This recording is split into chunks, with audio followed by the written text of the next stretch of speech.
शैलेशदयापात्रं दीपदादिगुणार्णवं यतीन्द्रप्रणवं वन्दे रम्यजामात्रं लक्ष्मीनाथसमारम्भां नाथयामुनमध्यमाम् अस्मत् आचार्यपर्यन्तं वन्दे गुरुपरम्परां यो नित्यमच्युतपदाम्बुजरुक्मरुक्मं व्यामोह अस्मत्तृणानि प्रणामेनाम् अस्मद्गुरुर्दयैकसिन्धो रामानुजाय शरणे शरणं प्रपत्ते குடதிசை முடியை வைத்து குணதிசை பாதம் நீட்டி வடதிசை பின்பு காட்டி தென்திசை இலங்கை நோக்கி கடல் நிற கடவுளந்தை அரவணை துயிலுமாகண்டு உடலனக்கு உருகுமாலோ என் செய்வேன் உலகத்தீரே என்கின்ற ஆழ்வாரின் பாசுரத்திற்கு ஏற்ப திருவரங்கத்திலேயே வள்ளி கொண்டிருக்கும் பெரிய பெருமாளையும் அன்றலர்ந்த தாமரையாய் வீற்றிருக்கக்கூடிய பெரிய பிராட்டி தாயாரையும் முதற்கண் போற்றி பணிந்து வணங்கிவிட்டு இடையில் காஷாயமும் திருக்கரத்தில் திருதண்டத்தோடு அருள் பாலிக்கக்கூடிய உடையவர் திருவழியும் போற்றி பணிந்து வணங்கிவிட்டு அடியனின் ஆச்சாரியன் ஸ்ரீ ஸ்ரீ ஸ்ரீ அப்பன் பரகால ராமானுஜர் எம்பார் ஸ்ரீயர் சுவாமிகள் அவர்களுடைய பொன்னடிகளையும் போற்றி பணிந்து வணங்கிவிட்டு அடியனின் தமிழ் ஆசிரியை திருமதி சத்யா அம்மையார் அவர்களுடைய பொன்னடிகளையும் போற்றி பணிந்து வணங்கிவிட்டு இந்த இன்பகரமான இரவு வளரக்கூடிய மாலை வேளைதனிலே இன்றைய தினம் மகாபாரதம் என்கின்ற தலைப்பில் பேசுவதற்காக முனைகிறேன். சென்ற வகுப்பிலே பகாசுரன பீமன் எப்படி கொன்றான், அவன் அந்தணராக ஐவரும் குந்தியோடு வாழ்ந்து கொண்டிருக்கிறார்கள் அந்த கிராமத்திலே. அப்போ பகாசுரன் அப்படின்னு சொல்லக்கூடிய அசுரன் அவனை கொன்று விட்டான். இதுல பெரிய விஷயம் என்னன்னாக்கா, மகாபாரதத்துல பீமன், ஜராசந்தன், இடும்பன், பகாசுரன், துரியோதனன் இவங்க எல்லாமே இவர்கள் அனைவருமே ஒத்த வலிமை கொண்டவர்கள்.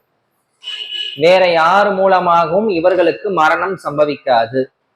இந்த ஐவருடைய மத்தியில் ஐவருக்கும் உள்பட்டு அவர்களுக்குள்ளேயே அவர்களுடைய மரணம் சம்பவிக்கும். இப்ப ஏற்கனவே இடும்ப வனத்திலே இறந்து விட்டான், இப்ப பகாசுரன் இறந்து விட்டான் அப்படின்ற செய்தி எல்லாம் துரியோதனனுக்கு அஸ்தினாபுரத்திற்கு இந்த செய்தி எல்லாம் எட்டியது. அவனுக்கு அப்பதான் சின்னதா அப்படி பொறி தட்டிடுச்சு, ஒருவேளை பீமன் மட்டும் உயிரோடு இருக்கானோ. ஏற்கனவே அரக்கு மாளிகையிலே நம்ம எல்லாரையும் நம்ம அழிச்சிட்டோம் அப்படின்னு நினைச்சுக்கிட்டு இருக்கோம். ஆனா எனக்கு இன்னமும் ஏதோ ஒரு சின்ன சந்தேகம், ஒருவேளை பீமன் உயிரோடு இருக்கின்றானோ அப்படின்ற ஒரு சின்ன பொறி துரியோதனனுக்கு தட்டியது. இந்த தருணத்திலே துருபதன் அப்படின்னு சொல்லக்கூடிய பாஞ்சால தேசத்தில் இருக்கக்கூடிய அரசன் தன்னுடைய மகள், யாகத்திலிருந்து வந்தவள், யாக தீயிலிருந்து உதித்தவள், அக்னியில் உதித்தவள் பாஞ்சாலி, அவளுக்கு திரௌபதினு பேரு. பாஞ்சால தேசத்தினுடைய இளவரசி அப்படின்றதுனால அவளுக்கு பாஞ்சாலி அப்படின்னு பேரு. துருபதன் கன்னி, ஆதலால் திரௌபதி. அவளுக்கு சுயம்பரம் வைக்கணும் அப்படின்னு முடிவு பண்ணியாச்சு. சுயம்பரம் எப்படி இருக்குனாக்கா, தலைக்கு மேல மட்சம், அது எப்படி சுத்துது அப்படின்னாக்கா, கீழே ஒரு சக்கரம், அதற்கு மேல ஒரு சக்கரம், எல்லளவு எல்லளவு எல்லளவு துளைகள். கீழே இருக்கக்கூடிய தடாகத்திலே நீர் இருக்கு, அந்த நீரில் இருக்கக்கூடிய பிம்பத்தை பார்த்து மேல பார்க்காம அம்பு மூலமும் வில்லின் மூலமுமாக அந்த மச்சத்தை அடிக்க வேண்டும். இதுதான் போட்டி. எல்லா நாட்டுக்கும் ஓலை அனுப்புறாங்க. அந்த காலத்துல அந்த ஒரு முறை உண்டு. சுயம்பரம் அப்படின்னு வச்சோம்னாக்கா, இந்த போட்டியில ஜெயிச்சா என் பொண்ணை நீங்க கல்யாணம் பண்ணிக்கலாம் அப்படின்னு. அது யாரு ஜெயிச்சாலும் சரி, இன்னாருதான் ஜெயிப்பாங்க, இன்னாரெல்லாம் ஜெயிக்க மாட்டாங்க. அந்த போட்டியிலேயே வென்று விட்டால் அந்த கன்னி அவனுக்கு சொந்தம். இது ஒரு எழுதப்படாத சட்டமாகவே ஒரு காலத்துல வரைக்கும் இருந்தது. அப்பெல்லாம் அப்பாங்க பேச்சையும் அம்மா பேச்சையும் பொண்ணு கேட்டா, அதனால இதெல்லாம் வச்சிருந்தாங்க. இப்ப 10 பொருத்தம் சரியா பொருந்தி நல்ல வசதியா இருக்காமா, நல்லா படிச்சிருக்காமா, என்னம்மா குறை அப்படின்னா கூட, இல்லப்பா நானும் 5.3 இருக்கேன், அவரு 5.1 தான்ப்பா இருக்காரு, என்னை விட கொஞ்சம் குள்ளமா இருக்காருப்பா, அதனால இந்த கல்யாணம் வேணாம். வேண்டாம் அப்படியாம்மா, சரி. எனக்கு தெரிஞ்சு ஒரு 30 வருஷத்துக்கு முன்னாடி அது ஒரு காலம் இருந்தது, கன்னிகாதானம்னு பேர். அதாவது ஒரு பொண்ணு அந்த கன்னித்தன்மையை அடைவதற்கு முன்பே, இந்த பருவ நிலையை அடைவதற்கு முன்பே ஒரு 8-9 வயதுல எல்லாம் என்ன பண்ணுவாங்க, கல்யாணம் பண்ணி வச்சிருவாங்க. நான் சொல்றது ஒரு 70-80 வருஷத்துக்கு முன்னாடி, சுதந்திரம் வருவதற்கு முன்போ அல்லது சுதந்திரம் வந்த பிறகும். அதுக்கு தான் கன்னிகாதானம்னு பேரு. அதுக்கப்புறமா பருவம் வந்து ஒரு சில ஆண்டுகள் தன்னுடைய தாயார் வீட்டுல இருந்ததுக்கு அப்புறமா மறுபடியும் வந்து ஒரு நல்ல நாள் பார்த்து அவளை தன்னுடைய கணவனோடு சேர்த்து அனுப்புவாங்க. அதுக்கப்புறமா என்ன வந்தது, பருவம் வந்ததற்கு பிறகு கல்யாணம் பண்ணாங்க. உடனே கல்யாணம் பண்ணுவாங்க. சொல்லுவாங்க, பொண்ணை பெத்து வயிற்றுல நெருப்ப கட்டிக்கிட்டு இருக்கா மாதிரிடாப்பா அப்படின்னு. அது ஒரு பெரிய பாரமாகவோ அல்லது ஒரு கடமையாகவோ ஒரு காலத்திலே பெற்றோர்கள் நினைத்தார். அதுக்கப்புறமா அது கொஞ்சமாச்சு, ஒரு படிக்கட்டுமே, பொம்பளை பசங்களாம் படிக்கட்டுமே, நல்லது தானே. ஒரு 12வது படிச்சாங்க, அப்புறம் ஒரு காலேஜ் போனாங்க, அப்புறமா கல்யாணம் பண்ணி வச்சாங்க. காலேஜ் 2வது வருஷம், அந்த செகண்ட் இயர் அது படிக்கும் பொழுது என்ன பண்ணுவாங்க, வரன் தேட ஆரம்பிப்பாங்க. அப்படி தேடி ஒரு 3வது வருஷத்துக்குள்ள முடிச்சிருவாங்க. ஃபைனல் இயரும் கல்யாணமும் ஒன்னா நடக்கும். அதுக்கப்புறமா கொஞ்சம் ஆசை, டபுள் டிகிரி படிச்சா என்ன, அதுக்கப்புறமா வேலைக்கு அனுப்புனா என்ன, அதுக்கப்புறமா இவ கொஞ்சம் படிச்சு கொஞ்சம் நல்ல ஒரு பொசிஷனுக்கு வந்ததுக்கு அப்புறமா என்ன ஆயிடுதுனாக்கா, இவளுடைய சம்பளம் வந்து ஒரு 6 இலக்க தொடுற அளவுக்கு வந்துருது. 6 இலக்க தொட்ட உடனே 5 இலக்கு மாப்பிள்ளைகள் இவளுக்கு செட் ஆகல. அதுதான் இப்ப பெரிய விஷயம். நானும் 6 இலக்கு எண்ல சம்பளம் வாங்குறேன், மாப்பிள்ளையோ 5 இலக்கு எண்ல சம்பளம் வாங்குறாரு. அதனால எனக்கு அது செட் ஆகுமான்னு தெரியாது. ஒரு ஈகோ கிளாஷ் வருமோ. எப்போ கல்யாணத்துக்கு முன்னாடி எல்லாம் பேசி முடிவெல்லாம் இவங்களே பண்ணிடுவாங்க. இப்ப என்னடா ஆகுதுனாக்கா, எதுக்கு தேவையில்லாம லிவிங் டுகெதர்ல இருந்துட்டு போயிடலாம். அப்புறம் ஏன் வந்து புயல் வராது, ஏன் வந்து பூமி அழியாது, எல்லாம் வரும் இல்ல. அந்த காலத்துல இருந்த முறைகளை ஒரு காலத்துல அந்த காலத்திற்கு ஏற்றார் போல மாற்ற வேண்டும் அப்படின்னு நினைக்கிறதெல்லாம் நல்ல ஒரு சிந்தனை. ஆனா நம்ம ரொம்ப மாத்திட்டோமோ அப்படின்றத இன்னைக்கு நிதர்சனமா நம்ம கண்ணுக்கு நேரா நிறைய விஷயங்கள் நமக்கு தெரிய வைக்கும். இங்க பாஞ்சாலி தகப்பன் சொல்லுக்கு மீறி ஒன்றையும் செய்ய போறாங்க. அதனால அந்த போட்டியில ஜெயிச்சாலோ எனக்கு பிரச்சனை இல்லை, நான் அவனுக்கு கழுத்த நீட்டுறேன்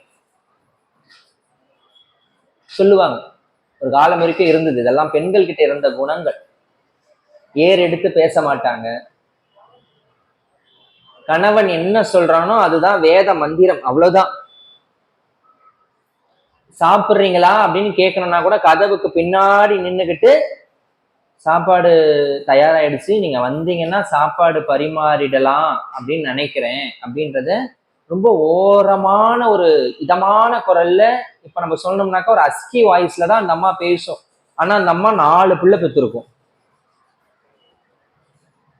ஆமா, அதுக்கப்புறம் தான் இந்த வார்த்தையே அந்த அம்மா பேச ஆரம்பிச்சிருக்கும். ஒரு ஓரமா ஆட்டம் அப்படின்னு.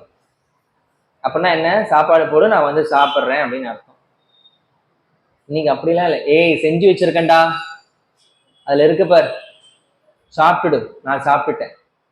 இதெல்லாம் ஒரு 10 வருஷத்துக்கு முன்னாடி. இப்பெல்லாம் எப்படின்னாக்கா, நம்ம ஹோட்டல்லயே சாப்பிட்டுக்கலாமா, ஸ்விக்கில ஆர்டர் பண்ணிடுறியா, ஜொமேட்டோல ஆர்டர் பண்ணிடுறியா, மாறிடுச்சு. எல்லாம் காலத்துக்கு ஏற்ற மாதிரி மாறிடுச்சு. இங்க திரௌபதியினுடைய சுயம்பரம் ரொம்ப இனிமையா எல்லா அரசர்களோடு நடக்குது. இதுல என்னன்னாக்கா, கர்ணனுக்கு ஒரு ஆசை. இது வந்து வில் போட்டி, இந்த வில் வித்தையை காண்பிக்கக்கூடிய ஒரு அழகான போட்டி. அவனை இது வரைக்கும் யாருமே ஏற்றுக்கொள்ளவில்லை. ஒருவேளை நம்ம இந்த போட்டியில ஜெயிச்சிட்டோம்னாக்கா நம்ம பாஞ்சால தேசத்தோடு ஒரு நெருங்கிய தொடர்புக்கு வந்துருவோம், அதனால நம்ம ஜெயிக்கலாம் அப்படின்னு அவனும் வந்து உட்கார்ந்துகிட்டு இருக்கான். துருபதனுடைய கண்ணியை வெல்வதற்காக துரியோதனனும் வந்து அமர்ந்து கொண்டிருக்கிறான். தன்னுடைய தம்பிமார்களோடு தன்னுடைய மாமா சகுனியோடும் வந்து அமர்ந்து கொண்டிருக்கிறார். கூட 5 அந்தணர்களும் அந்தணர்களுடைய வரிசையிலே அமர்ந்து கொண்டிருக்கிறார். யாருன்னு தெரியல, ஆனா எங்கேயோ பார்த்த முகங்களாக இருக்கு. ஆனா யாருன்னு சரியா தெரியல. ஒவ்வொருத்தரா எழுந்து வராங்க. எல்லோருக்கும் அந்த இலக்கு தவறிக்கொண்டே போகுது. எல்லா ராஜாக்கும் இலக்கு தவறுது. துரியோதனன் பார்த்தான், நம்ம போய் அசிங்கப்பட வேண்டாம், நம்ம இப்படியே உட்கார்ந்துக்கலாம். நமக்கும் வில்லுக்கும் ரொம்ப தொலைவு. அதனால தன்னுடைய நண்பன் கர்ணனை எழுந்து அனுப்புனான். நீ போடா கர்ணா, நீ ஜெயிச்சுட்டு வா அப்படின்னு அனுப்புனான்.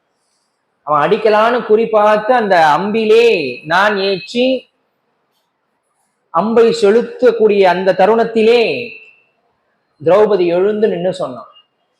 அவனுடைய குலம் என்னன்னு தெரியாது, தாய் தந்தையர் யார் என்று தெரியாது, ஆதலால் அவன் வென்றாலும் நான் அவனை திருமணம் செய்து கொள்ள மாட்டேன். ஒரே வார்த்தை போட்டான். அவனுடைய பிறப்பினுடைய அர்த்தத்தை எல்லோரும் புறக்கணித்தார்கள். காரணம் அது மிகப்பெரிய அவனுக்கு வருத்தத்தை தெரிவித்தது. அது அவனுடைய மனதிலே ஆழமாக பதியவும் செய்தது. கர்ணனுக்கு இந்த பொண்ணு இப்படி சொல்லிட்டாலே அப்படின்னு. இது ஆண்களுக்கே உண்டான ஒரு பிறவி குணம்னு கூட சொல்லலாம். பெண் சொன்னா ஒத்துக்கவே மாட்டோம். ஆமா, பெண் சொன்னா ஒத்துக்க மாட்டோம். அவ யார், அவ பெண், பொம்னாட்டி, அவ சொல்றதை நம்ம கேட்கணுமா அப்படின்னு ஒரு பெரிய தர்க்கமே நடக்கும். ஆனா ஒரு மனைவி சொன்னால் அது நிதர்சனமாக காதை கொடுத்து கேட்க வேண்டும் அப்படின்றதுதான் எழுதப்படாத கணவர்களுக்கு இருக்கக்கூடிய சட்டம். கேட்டா வாழ்க்கையில ஒரு படி உருப்படலாம் சுவாமி. அது நல்ல உபதேசங்களா இருக்கணும். முதல்ல இங்க பீமன் எழுந்து கேட்கிறான், இது வெறும் ராஜாக்களுக்கு மட்டும்தான் இந்த போட்டியா, இல்ல யாரு வேண்டுமானாலும் அந்தணர்கள் நாங்க கூட இதை பிரயோசித்து பார்க்கலாமா? அப்போ துருபதனுடைய மகன் திருஷ்டத்யும்னன் இருக்கான். அவன் பின்னாடி பக்கத்துல இருக்கக்கூடிய கண்ணனை பாக்குறான். கண்ணா, நீ என்ன சொல்ற? வேற அர்ஜுனன் வெளியில வரணும். ஏன்னா இப்ப அர்ஜுனன் உயிரோட தான் இருக்கான். ஆனா எதுல இருக்கான், எப்படி இருக்கான், எங்க எந்த நிலைமையில இருக்கான்னு யாருக்கும் தெரியாது. இது ஜெயிக்கணும் அப்படின்னு சொன்னா அர்ஜுனனால மட்டும்தான் முடியும். அர்ஜுனனை தவிர வேறு எவராலும் இந்த போட்டியை ஜெயிக்க முடியாது. அப்படி இருக்கக்கூடிய தருணத்திலே நாம் தாராளமாக யாரை வேண்டுமானாலும் போட்டிக்கு அழைக்கலாம். நீ தாராளமா கூப்பிடு. ஜெயிக்கிறவன் அர்ஜுனனா இருப்பான், அவ்வளவுதான் விஷயம். கூப்பிடு. பீமன் பார்த்தான், தன்னுடைய தம்பி அர்ஜுனன் கூப்பிட்டான். நீ போய் அந்த வில்லையும் நாணையும் எடுத்து அம்பை பூட்டி குறியை பார்த்து இலக்கை பார்த்து அடி அப்படின்னு சொன்னான். தர்மபுத்திரனை பார்த்து கேட்டான், நீ என்னன்னா சொல்ற? போ செய். நேரா போனா அந்த தனுசு அங்க இருந்தது, இந்த வில். அதை தொட்டு வணங்கி அப்படி நமஸ்காரம் பண்ணா. பக்கத்துல இருக்கக்கூடிய அம்பை எடுத்தான். வில்லிலே நான் ஏற்றி இருக்க பற்றினான். குறி பார்த்தான். மச்சத்தை மேல பார்க்க கூடாது, கீழே பார்க்கணும். ஆனா குறி மேல வைக்கணும். மச்சத்தை கீழே பார்த்து அந்த குறியினை மேலே வைத்தான். பளீர்னு ஒரு சத்தம். மச்சம் துண்டாய் கீழே விழுந்தது. வென்று விட்டான் போட்டியை. உடனே மாலையிட வேண்டும் அப்படின்னு சொல்லியாச்சு. இல்ல இல்ல, நாங்க அண்ணன் தம்பி 5 பேர் இருக்கோம். எங்க 5 பேருக்கும் ஒரு தாய் இருக்கா. அவ அந்த காட்டுல ஒரு குடிசையில வாழ்ந்துகிட்டு இருக்கா. அவகிட்ட கேட்டுட்டு தான் நாங்க எந்த முடிவா இருந்தாலும் எடுப்போம். இப்ப இருக்க பிள்ளையா இருந்தா என்ன பண்ணுவோம், நான் ஜெயிச்சுட்டேன், இந்த பொண்ணு எனக்கு தான், வா உடனே ரிஜிஸ்டர் மேரேஜ் பண்ணிக்கலாம் அப்படின்னு கூப்பிட்டு போயிடுவோம். இப்ப இருக்க 2024 பிள்ளையா இருந்தா பொண்ணுக்கு பிடிச்சு போச்சு, பொண்ணுடைய மாமனார் அப்பா ஒத்துக்கிட்டார், எல்லாரும் ஒத்துக்கிட்டாங்க, எனக்கு ரொம்ப பிடிச்சு போச்சு, பொண்ணுக்கு ரொம்ப பிடிச்சு போச்சு, அவ்வளவுதான், உடனே ரெஜிஸ்டர் மேரேஜ் அப்படின்னுவாங்க. எங்க அம்மா ஒத்துக்கணும், எங்க வீட்டுல இருக்கக்கூடிய பெரியவங்களுடைய ஆசீர்வாதம் எனக்கு வேணும். ரொம்ப தன்மையா அந்த அந்தனர் வேடத்தில் இருக்கக்கூடிய அர்ஜுனன் சொல்லிட்டு துருபதன் கண்ணி திரௌபதியோடு 6 பேரும் அப்படியே நேரா கானகம் நோக்கி வந்தார்கள். குந்தி அந்த குடிசைக்குள்ள இருக்கக்கூடிய சுவாமிகளுக்கு பூஜை பண்ணிக்கிட்டு இருக்கா. தன்னுடைய அந்த பக்கத்துல இருக்கக்கூடிய மலர்களை எல்லாம் வைத்து அர்ச்சனை செய்து கொண்டிருக்கிறார். அப்போ வெளியில தர்மபுத்திரன் தான் முதல்ல சொல்றான், அம்மா நாங்க என்ன கொண்டு வந்திருக்கோம்னு பாரு. இந்த வார்த்தை எவ்வளவு விளையாடுது பாரு. நாங்க என்ன கொண்டு வந்திருக்கோம்னு பாரு. உடனே பீமன் சொன்னா, அம்மா எவருக்கும் கிடைக்காத கனி நமக்கு கிடைத்தது. எவருக்கும் கிடைக்காத கனி நமக்கு கிடைத்தது. அர்ஜுனன் சொன்னா, அம்மா இந்த மலரை வந்து நீ பாரேன். இவனுங்க மாறி மாறி மாறி மாறி தொல்லை கொடுத்துக்கிட்டே இருக்கவும் உள்ள இருந்தா இல்லையா, அவ வெளியவே வரல. அவ எப்பயும் சொல்ற பதில், எதை கொண்டு வந்தாலும் சண்டை போட்டுக்காதீங்கடா, எல்லாரும் சமமா பங்குட்டு எடுத்துக்கங்க. என்னைக்கும் சொல்ற மாதிரி அப்பா ஐவரும் சேர்ந்து அதை உண்ணுங்கள் அப்படின்னு சொல்லி முடிச்சுட்டான். கொண்டு வந்தது என்ன? பாஞ்சாலிய, திரௌபதிய. ஜெயிச்சது யாரு? அர்ஜுனன். ஐவரும் எப்படி அவளோடு வாழ்க்கை நடத்த முடியும்? பெரிய விஷயம். மகாபாரதத்துல ஒரு முக்கியமான இடம் இருக்கு, ரொம்ப நெருடலான ஒரு இடம் இருக்கு அப்படின்னாக்கா அது இந்த இடத்த சொல்லலாம். ஒரு உமன்ஸ் காலேஜ்ல ஒரு 10 வருஷத்துக்கு முன்னாடி அடியேன் பேசினேன் இதே போல பாஞ்சாலியினுடைய வரலாறு. ஒரு ஒரு குழந்தை, இப்ப மேபி அது நல்லா வளர்ந்துருக்கும்னு வச்சுக்கலாமே. Women's college first year class, அது 8 வருஷத்துக்கு முன்னாடி இருக்கும். அப்ப அந்த பொண்ணு கேட்டா, ஐயா எனக்கு ஒரு சந்தேகம். என்னடாமா? அவன் வகுப்பறையில் தான் கேட்க மாட்டேங்க, எங்கேயாவது கேட்கலாமே, கேளுங்க. 5 பேரோட வாழ்க்கை நடத்தினாலே அவளை எப்படி நீங்க உத்தமின்னு சொல்றீங்க? முதல் கேள்வி. ஏன்னா நீங்க பாஞ்சாலிக்கு வந்து கோவில் உண்டு, நிறைய கோவில்கள்ல பாஞ்சாலி அம்மன் அப்படின்னு உண்டு. தருமன் இருப்பாரு, அர்ஜுனன் இருப்பான், பீமன், சகாதேவன், நகுலன் ஐவரும் ஒரு பக்கம் உட்கார்ந்து இருப்பாங்க. நடுவுல பாஞ்சாலி இருப்பா, இந்த பக்கம் கிருஷ்ணர் இருப்பார். கிருஷ்ணரும் இருப்பார்.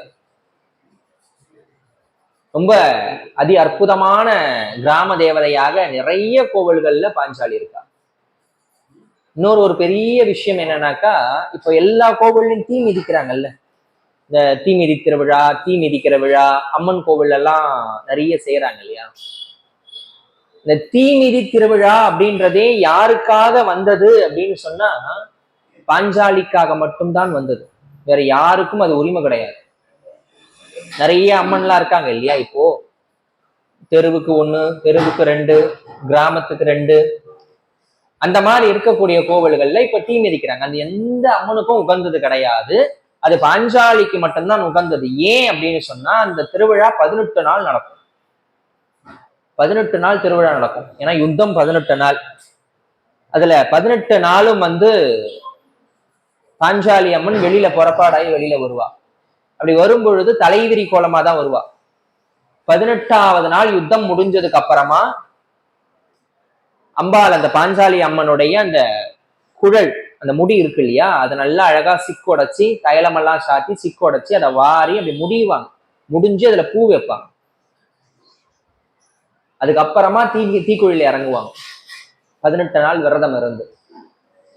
இது பெரிய ப்ராசஸ். இது அந்த அம்மனுக்கு மட்டும்தான் வந்து உகந்தது. இங்க ஐவரும் சாப்பிடுங்க அப்படின்னு சொல்லியாச்சு. வெளியில வந்து பாக்குறா, எல்லாரும் அப்படியே நிக்கிறாங்க, ஸ்டன்னா நிக்கிறாங்க. என்ன பண்றது என்ன பண்றது, அடுத்து என்ன? அம்மா சொல்லிட்டா, அதை மீற முடியாது.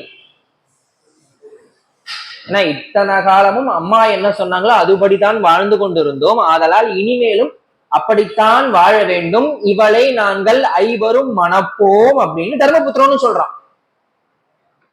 எந்த விதமான ரைட்ஸும் கிடையாது. தருமனோ, பீமனோ, நகுலனோ, சகாதேவனோ அவளை உரிமை கொண்டாடுவதற்கு எந்த விதமான ரைட்ஸும் கிடையாது.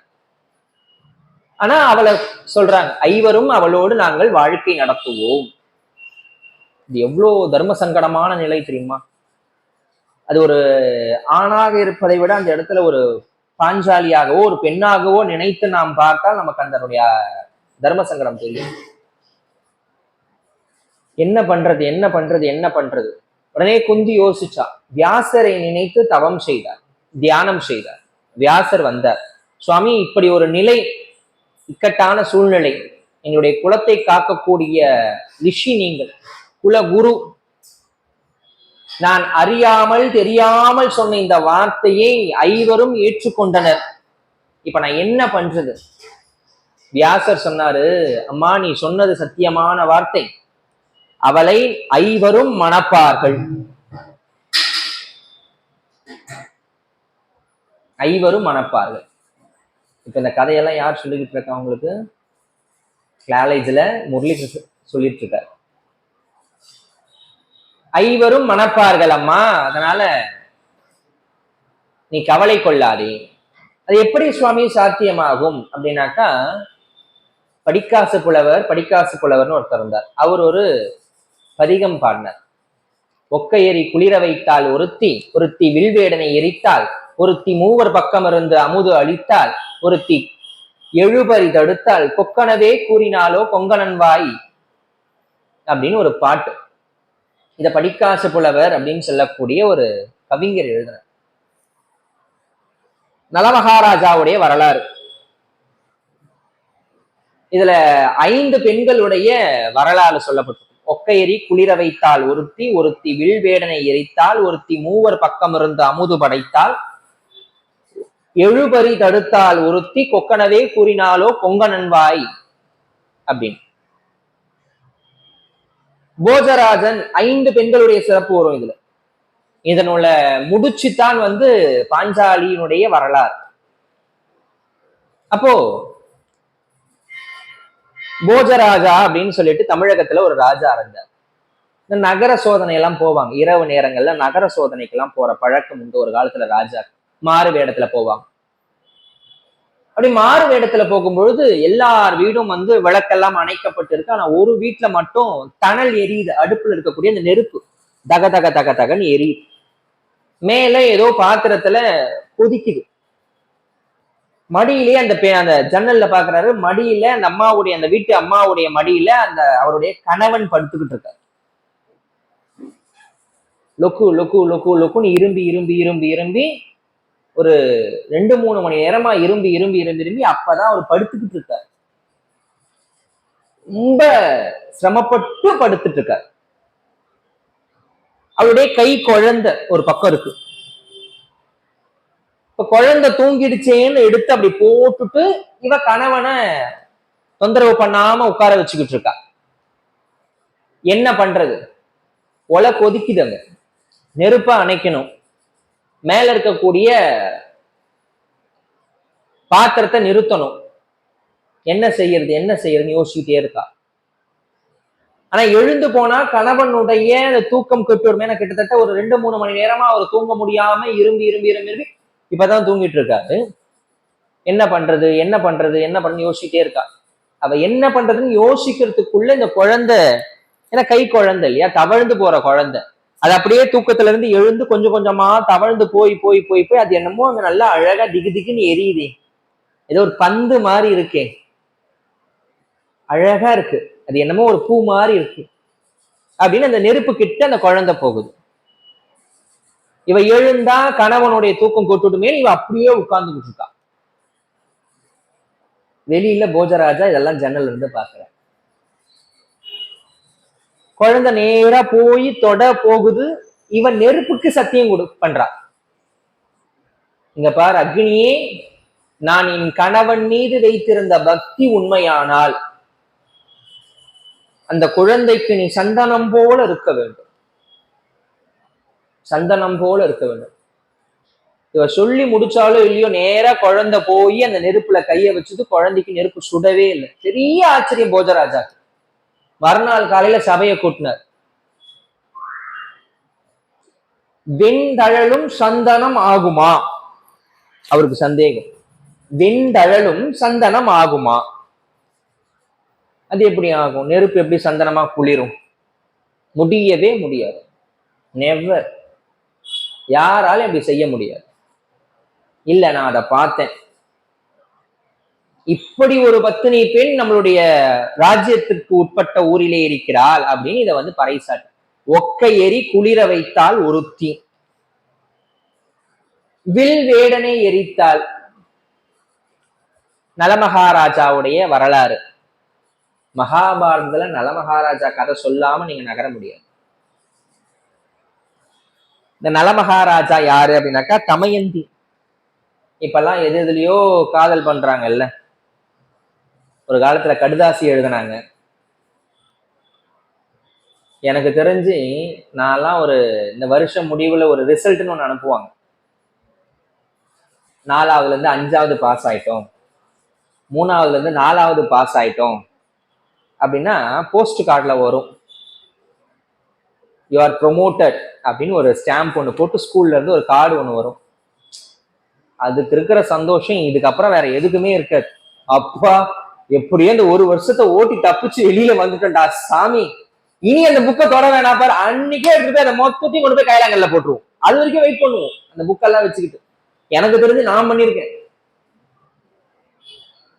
அன்னைக்கு நைட்டே அதை கொண்டு போய் மொத்தமா போட்டுட்டு வந்துருவோம். அது வரும்போது அவ்வளவு ஒரு சந்தோஷம் இருக்கும். அந்த கடித அந்த கவரை பார்க்கும்போது, அந்த போஸ்ட் கார்டை பார்க்கும்போது. சில பேருடைய வாழ்க்கையெல்லாம் கடிதாசிலேயே போச்சுன்னு கூட சொல்லலாம். அதுக்கு முன்னாடி என்ன எப்படி போயிட்டு இருந்தது அப்படின்னாக்கா, தூது அனுப்புவாங்க. தூது அனுப்புறது ஒரு இலக்கணமே உண்டு, ஒரு இலக்கியமே உண்டு. நீங்க சிற்றிலக்கிய வகைகள்ல 96 சிற்றிலக்கியங்கள் உண்டு. அதுல தூதுன்னு ஒரு இலக்கியம் உண்டு சிற்றிலக்கிய வகைகள்ல. அதுலதான் தமிழ் விடு தூது, கிளி விடு தூது இதெல்லாம் எழுதுவாங்க கவிஞர்கள்.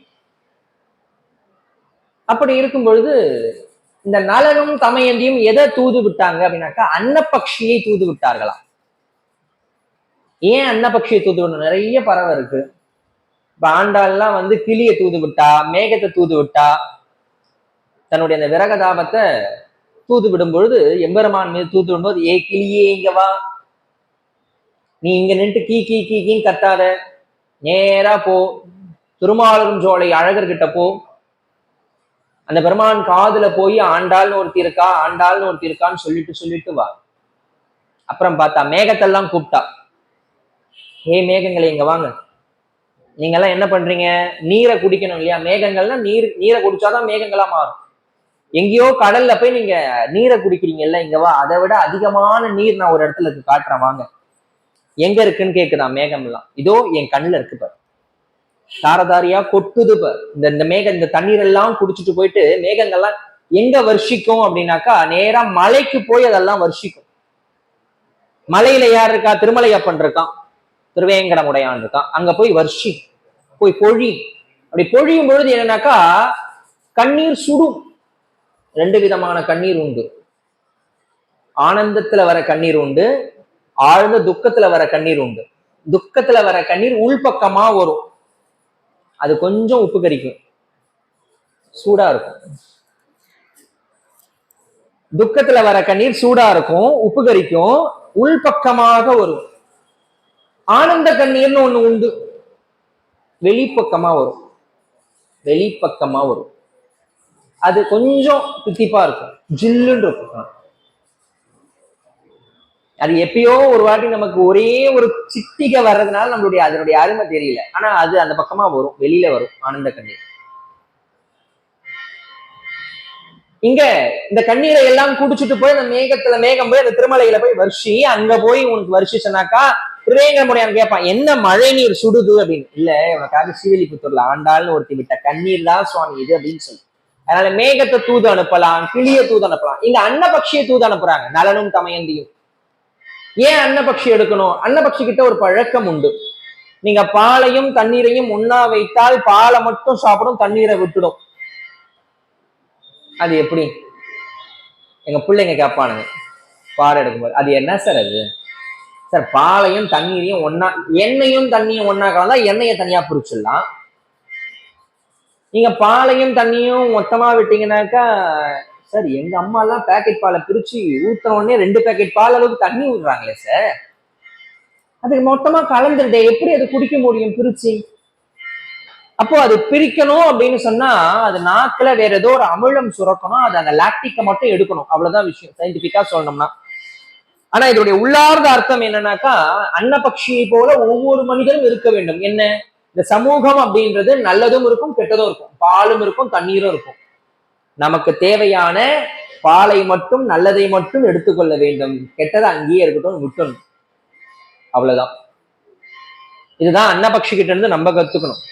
இப்படி அன்னத்தை தூது விட்டு இருவரும் சேர்ந்து வாழ்ந்தார்கள் சில காலங்கள். அப்படி வாழும் பொழுது நலமகாராஜாவுக்கு ஒரு கெட்ட பழக்கம் என்னன்னாக்கா, சுவாமி சூதாடுவார் நலமகாராஜா. அப்படி சூது ஆடும் பொழுது அவருக்கு போகாத காலம். யாரு வராரு? மந்தகாரகன் வரார். மந்தகாரகன்னா யாரு? வாரத்திலே 7 நாட்களிலே ஒருவர். ஆமா, சனீஸ்வர பகவான். ஒரு ராசியில இருந்து ஒரு ராசிக்கு பயிற்சி ஆகிறாருனாக்கா எல்லாரும் டிவி முன்னாடி போய் உட்காந்துப்போம். நம்ம ராசிக்கு என்ன சொல்ல போற? நல்லது சொல்லுவாரா கெட்டது சொல்லுவாரா? இந்த ஜோசியர் எப்பயுமே நல்லது சொல்ல மாட்டார். காலையில 5-5:30 மணிக்கு ஆரம்பிச்சாங்கனாக்கா 8 மணி வரைக்கும் சுவாமியை விற்பானுங்க. ஒவ்வொரு டிவிலையும் விதவிதமா விற்பாங்க, நீங்க பார்க்கலாம். என் சுவாமியை வாங்கிக்கோ, என் சாமியை வாங்கிக்கோ, என் சாமியை வாங்கிக்கோ, இதை போட்டுக்கோ அதை போட்டுக்கோ, அது வரும் இது வரும். ஆஹா, நீ உழைத்தால் உனக்கு உயர்வு உண்டு, அவ்வளவுதான். இறை நம்பிக்கை அப்படின்றது நம்பிக்கை தான். இப்ப நமக்கு தலைக்கு மேல வானம் இருக்கு, இடிஞ்சு கீழே விழுந்துரும் அப்படின்னு நினைச்சோம்னாக்கா வீட்டை விட்டுல எங்கேயுமே வாழ முடியாது. அந்தரத்திலே பூமி நிற்பதும் ஆகாயத்தில் நிலவு நிற்பதும் நம்பிக்கை தானே தவிர வேற ஒன்றுமே கிடையாது. இறைவன் என்பவன் நம்பிக்கையின் அடிப்படையில் தான் நாம் வணங்க வேண்டும். இரண்டாவது, கடவுள் அப்படின்றது வேற எங்கேயோ இருக்கிறது இல்ல, நமக்குள்ளும் இறைவன் இருக்கிறான், அவ்வளவுதான். அந்த நம்முடைய உணர்வுக்கு நாம் ஒரு வடிவம் கொடுத்து பார்த்திருக்கோம், அதுதான் இறைவன். அது நீங்க 4 கையா வச்சுக்கலாம், 2 கையா வச்சுக்கலாம், கையில சங்கு சக்கரம் கொடுத்து பார்க்கலாம், இல்ல சூளம் கொடுத்து பார்க்கலாம், 12 கரங்களோடு பார்க்கலாம். அது நம்மளுடைய பாவம், அவ்வளவுதான். இறை தத்துவம் அப்படின்றது நம்மளுடைய நம்பிக்கை. அந்த நல மகாராஜாவுடைய எல்லா விதமான செல்வங்களும் இழந்து விட்டான் அந்த சனியினுடைய பீடிகையால். எல்லாத்தையும் இழந்துட்டான். கட்டுறதுக்கு துணி மட்டும்தான் இருக்கு. அவனுக்கு ஒரே ஒரு பொண்ணு, நலனுக்கு ஒரே ஒரு பொண்ணு, நலாயினின்னு பேர். இந்த அம்மா சின்ன குழந்தை, பிறந்த குழந்தை, நலனின் மகள் ஆதலால் நலாயினி அப்படின்னு பேர். நல மகாராஜா சொன்னா, இங்க பாரு, இதுக்கு மேல அந்த நாட்டுல என்னால இருக்க முடியாது, நான் வேற ஏதாவது தேசத்துக்கு போறேன், என்னுடைய சனி திசையெல்லாம் முடிஞ்சதுக்கு அப்புறமா நான் மறுபடியும் உன்னை வந்து அழைச்சிட்டு போறேன், அது வரைக்கும் நீ போய் உங்க அப்பா வீட்டுல இரு, சந்தோஷமா வாழ். சொன்னா, சுவாமி நீர் இல்லாம நான் இருப்பது சந்தோஷமா? நல்ல மனைவிக்கு அழகு அதுதான். இப்ப இருக்கிற 2024 மனைவியா இருந்தா என்ன சொல்லியிருப்பா? அதனால ஒரு பிரச்சனை இல்லை, நீ தாராளமா போயிட்டு வா, நான் எங்க அம்மா வீட்டுக்கு போறேன், நீ எப்ப வரியோ அப்ப எனக்கு வாட்ஸ்அப்ல ஒரு சின்னதா ஒரு மெசேஜ் போடு, நானே வந்துடுறேன், ஊபரோ ஓலாவோ புக் பண்ணி நானே வந்துடுறேன், நீ நிம்மதியா போ, நான் நிம்மதியா இருப்பேன், உன்னோட காட்டுக்கெல்லாம் வர முடியாது. இல்ல 2024 பொண்ணா இருந்தா சொல்லியிருப்பான்.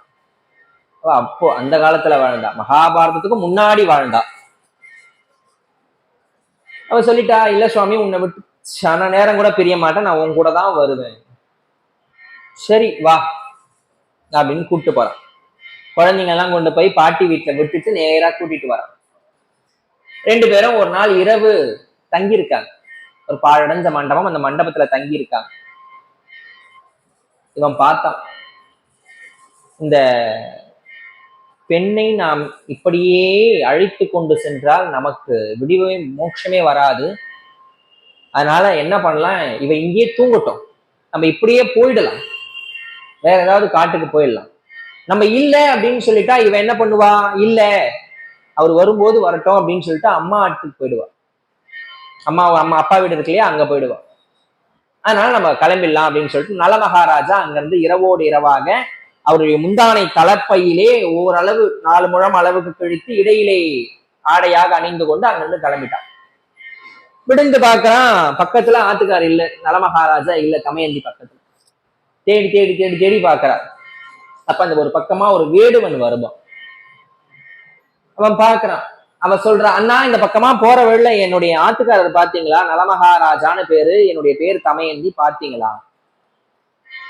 நான் அதெல்லாம் யாரையும் பார்க்கல, இந்த நட்டு நடு காட்டுல நீ என்ன பண்ற, இந்த மாதிரி பெண்கள் தனியா இருக்கக்கூடாது, நீ வா என் கூட அப்படின்னு தகாத முறையிலே கையை பிடிக்க. அவ ஓடுறா ஓடுறா ஓடுறா ஓடுறா ஓடுறா ஓடிக்கிட்டே இருக்கா, அவனும் துரத்திக்கிட்டே இருக்கான். ஒரு கட்டத்துக்கு மேல கீழே விழுந்து உடம்பெல்லாம் அடிபட்டுடுச்சு. அவன் நிமிர்ந்து பார்த்தா, என் கணவன் மீது வைத்திருக்கக்கூடிய அன்பும் பாசமும் பக்தியும் உண்மையானால் நீ இப்பொழுதே எரிந்து சாம்பலாக போக கடவுள்னு சாபம் கொடுத்தார். குதிரையோட சாம்பலா போனான் நலாயினி. தாய் தமயந்தி இட்ட சாபம் அது. 7 பரி ஒக்கையரி குளிர வைத்தால் ஒருத்தி, ஒருத்தி வில்வேடனை எரித்தால் ஒருத்தி, மூவர் பக்கம் இருந்து அமுது படைத்தாள்.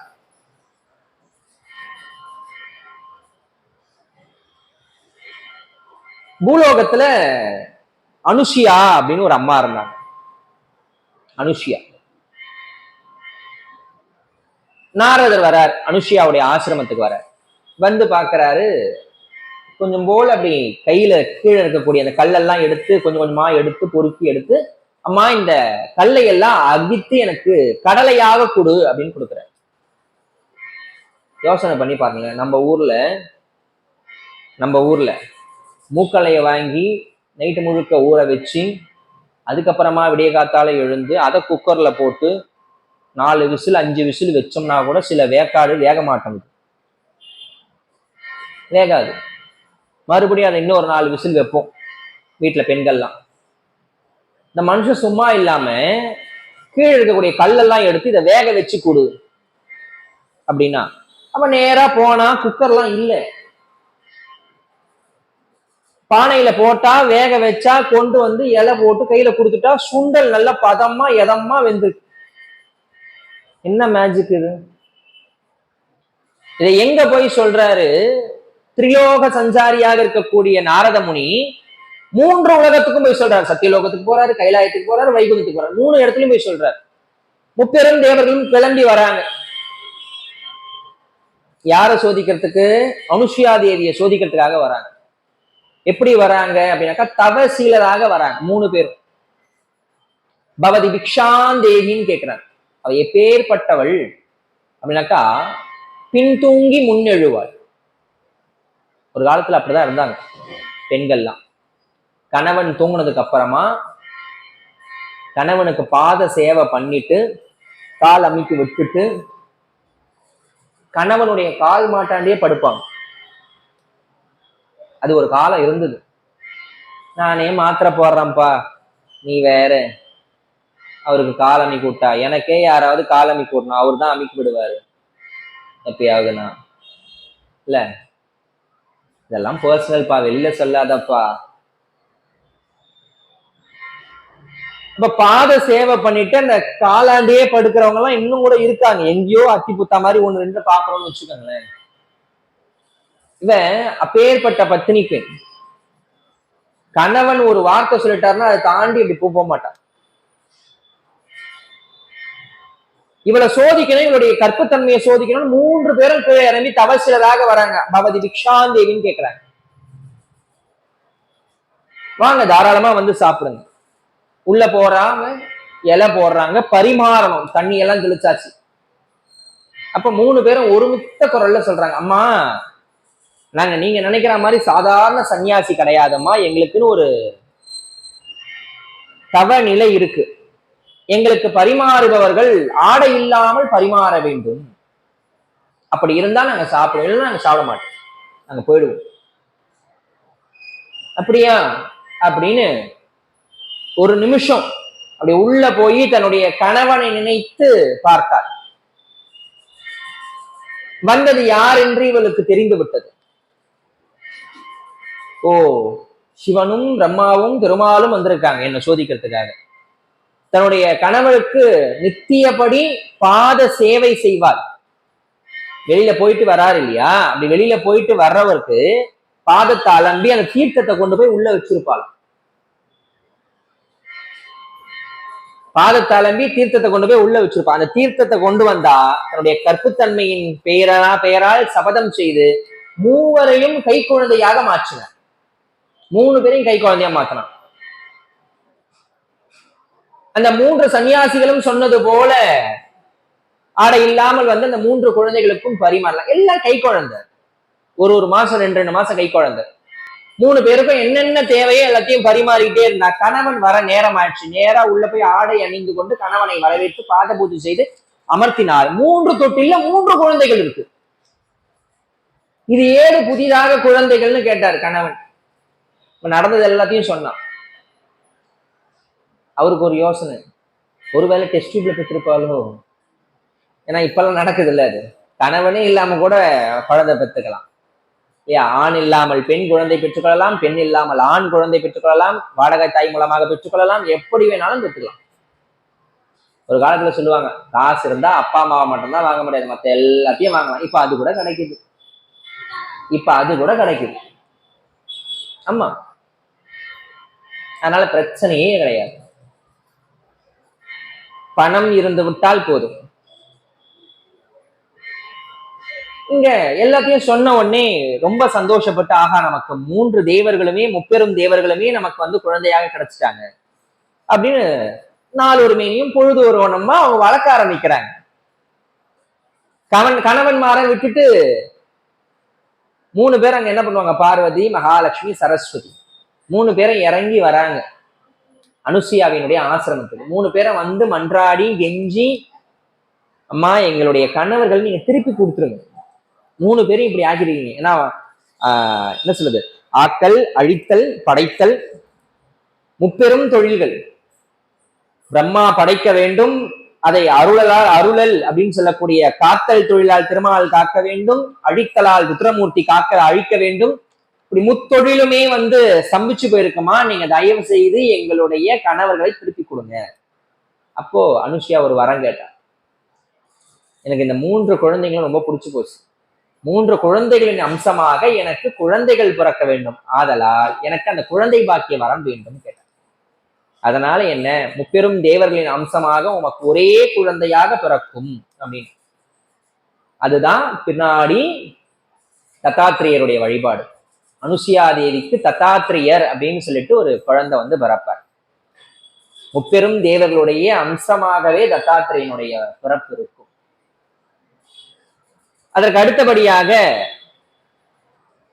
எழுபறி தடுத்தால், கடைசி இதுதான். நலாயினிக்கு ஒரு பெண் குழந்தை, நம்ம ஏற்கனவே சொன்னோம், நலமகாராஜாவுக்கு தமயந்திக்கும் பிறந்தவள் நலாயினி. ராஜ்யம் எல்லாம் மறுபடியும் கிடைச்சி சனியினுடைய பீடிகையிலிருந்து தப்பி மறுபடியும் ராஜ்யம் எல்லாம் கிடைக்க பெற்று நலமகாராஜா ரொம்ப சந்தோஷமா வாழ்ந்துகிட்டு இருக்காரு. பெண் பருவமங்கையாகி பருவம் எய்தி விட்டால். இப்ப அவளுக்கு வரன் தேட வேண்டும். அவருடைய தவ வலிமை எப்படி இருக்கு அப்படின்னு நாரதர் போய் இந்திரலோகத்துல சொல்றார். எப்பேற்பட்டவள் தெரியுமா? மிகப்பெரிய ஆளுமை தன்மை கொண்டவள், அச்சயமாக இருக்க சின்ன பொண்ணு, ஆனா இவ்வளவு ஞானமோடு இருப்பால் நாம் பார்த்தது. இப்ப இந்திர சபையில ஒரு முனிவர் மௌத்கல்யர்னு பேரு, மௌத்கல்யர் அப்படின்னு 21 ஜென்மாவாக பெண்ணை மனதாலும் தீண்டாத உத்தமர் மௌத்கல்யர். அங்கிருந்து எழுந்தார். அது யார்? அது நலாயினியா. அவளுடைய கற்புத்தன்மையை நான் சோதிக்கிறேன் அப்படின்னு மேல இருந்து இறங்கி வந்தார். நேரா நலமகாராஜாவுடைய அரண்மனைக்கு வந்தார். தாடி, நல்ல எலும்பும் தோளுமா இருக்கக்கூடிய உடம்பு, பழைய இந்த காஷாய ஆடை எல்லாத்தையும் எடுத்துக்கிட்டு நேரா கிளம்பி வர்றார். வந்த உடனே தன்னுடைய குலம் செய்த பயனாக அவனை வலம் வந்து நலமகாராஜா வணங்கி நின்றான். சுவாமி, ஏதோ முனிவரை போல காட்சி அளிக்கிறீர், ஆனால் உங்களை நான் இந்த தேசத்தில் பார்த்ததில்லை. ஆமாப்பா, நான் வெளியூர்ல இருந்து வரேன், மௌத்கல்யர்ன்றது என்னுடைய பேரு. எனக்கு ஓரளவுக்கு வயசு இருக்கும்பொழுது என்னுடைய வேலைகளாம் நானே செஞ்சுக்கிட்டு இருந்தேன். ஆனா இப்ப என்னுடைய வேலையெல்லாம் கொஞ்சம் செய்ய முடியல. எனக்கு தோதா ஒரு ஆள் இருந்தா நல்லா இருக்கும்னு நான் நினைக்கிறேன். நான் என்ன சுவாமி பண்ணணும்? எனக்கு ஒரு ஆள் வேணும். அதனால என்ன சுவாமி, நீங்க என்னுடைய ஆசிரமத்தில் என்னுடைய அரண்மனையிலேயே நீங்க தங்குங்க, உங்களை நான் பணிவிடை செய்யறதுக்கு நான் 4 பேரை அனுப்புறேன். அதெல்லாம் வேண்டாம், எனக்கு ஆசிரமம் தான் சரிப்பட்டு வரும், அரண்மனை சரிப்பட்டு வராது. 2வது 4 ஆட்கள்லாம் வேண்டாம், ஒரே ஒரு ஆள் இருந்தா போதும். ஓ, நீங்க யாரை கேட்டீங்களோ நான் கொடுக்குறேன் சுவாமின்ட்டான். இல்ல, உன் பொண்ணுக்கு நீ வரன் பார்க்கிறேன்னு கேள்விப்பட்டேன். ஆமா சுவாமி, நல்ல வரனாக இருந்தால் நான் பார்த்து முடித்து விடலாம். அதனால என்ன, உன் கண்ணுக்கு முன்னாடியே நல்ல வரனா நான் தெரியலையான்னு கேட்டார். மாமனாரை விட மாப்பிள்ளைக்கு வயசு அதிகம். மாமனாரை விட மாப்பிள்ளைக்கு வயசு அதிகம். இவன் பார்த்து ஒரு நிமிஷம் அப்படி பின்னாடி போனான். சுவாமி நீங்க என்ன சொன்னீங்கன்னு என் காதுல சரியா இல்லப்பா, உன் பெண்ணை நான் திருமணம் செஞ்சுக்கணும்னு ஆசைப்படுறேன். ஓ. இவன் கொஞ்சம் சுதாரிச்சுக்கிட்டு என்ன பண்ணா, சுவாமி இது ராஜ பரம்பரை, அரச முறை, எங்களுக்குன்னு ஒரு முறை உண்டு. என்னன்னாக்கா நாங்க சுயம்பரம் தான் வைக்க முடியும். இன்னார கல்யாணம் பண்ணிக்கோன்னு நாங்க பொண்ணுகிட்ட சொல்ல முடியாது. அதனால நான் வேணும்னா அந்த புறத்துக்கு போறதுக்கு உங்களுக்கு வேணா ஒரு சீட்டு தரேன், துண்டு சீட்டு தரேன். நீங்க போய் நேரம் என் பொண்ணை பாருங்க, என் பொண்ணுக்கு பிடிச்சிருந்தா நீங்க கல்யாணம் பண்ணு. அவனுக்கு என்னன்னா, இப்படி ஒருத்தனை என் பொண்ணு எப்படி சூஸ் பண்ணுவா? சத்தியமா நலாயினிக்கு இவனை பிடிக்க அமிச்சிடலாம். ஏன்னா இப்ப நம்மளா சொன்னோம்னா முனிவர் வேற சாபகம் ஏதாவது விட்டுடுவார். அதனால இப்படி நம்ம ட்ராக் மாத்தி விடுவோம். இப்போ புயல் அப்படிதானே 2-3 நாள் நமக்கு ட்ராக் மாத்தி மாத்தி காமிச்சுக்கிட்டு இருக்கு. அது பாருங்க நகராம அங்கேயே நிக்குது, அசர்வனானது. நேத்தெல்லாம் காலையெல்லாம் 15-12 கிலோமீட்டர்ல போச்சு, அப்புறம் 8 ஆச்சு, அப்புறம் 3 ஆச்சு, இன்னைக்கெல்லாம் நின்றுடுச்சு. நீ நகர்த்து பார்ப்போம், நின்றுகிட்டு அங்கேயே சுத்துது. அது எப்ப நகருமோ, மழை எப்ப வருமோ? ஏன்னா இந்த மழையை விட்டோம்னா அப்புறம் சென்னைக்கு அவ்வளவுதான், முடிஞ்சிருச்சு. ஏன்னா ஏற்கனவே பனி வேற பெய்ய ஆரம்பிச்சிருச்சு. இதோட மழை யாரை கட்டிடும். அதை கடவுளை வேண்டிப்போம், நல்லா மழை வரணும். இங்க நேரா துண்டு சீட்டோட போறாரு. போற வழியிலேயே அவர் தன்னுடைய ரூபத்தை மாத்திக்கிறார். மௌத்கல்யே தன்னுடைய ரூபத்தை மாத்திக்கிறார். எப்படி மாற்றிக்கொள்கிறார் அப்படின்னாக்கா, மன்மதனுக்கும் மேலான ரூபத்தை எடுத்துக்கிறார். அவ்வளவு ஒரு அழகு. நேரா உள்ள போறாரு. அப்படி 100-150 வீணைகள் வாசிக்க நடுவிலே ஒரு அழகான வீணையோடு நலாயினி அமர்ந்து வீணை வாசித்துக் கொண்டிருக்கிறார். இப்போ ஒரு பெண் தோழி வந்து, அம்மா அப்பா இவர்கிட்ட துண்டு சீட்டு கொடுத்து அமைச்சிருக்காருமா, நீங்க என்னென்ன கேள்வி கேட்கணுமோ அப்பா கேட்க சொன்னார். அவரை உட்கார சொன்ன, இருக்க கொடுத்து உட்கார சொன்ன. முதல் கேள்வி கேட்டா, இல்லறம் நடத்துவது எதற்காக? சரியா பதில் சொல்லிட்டார். ஃபர்ஸ்ட் கொஸ்டின்ல பாஸ். ரெண்டாவது, நம்ம துன்பப்படுகிறோமே அந்த துன்பத்திற்கு காரணம் என்ன? ரெண்டாவது கொஸ்டினுக்கும் கரெக்டா ஆன்சர் பண்ணிட்டாரு. இப்ப ஆன்சர் பண்ணிட்டாரு அப்படின்னு சொன்னா அந்த கொஸ்டினுக்கு என்ன ஆன்சர் என்னன்னு தெரியணும்ல.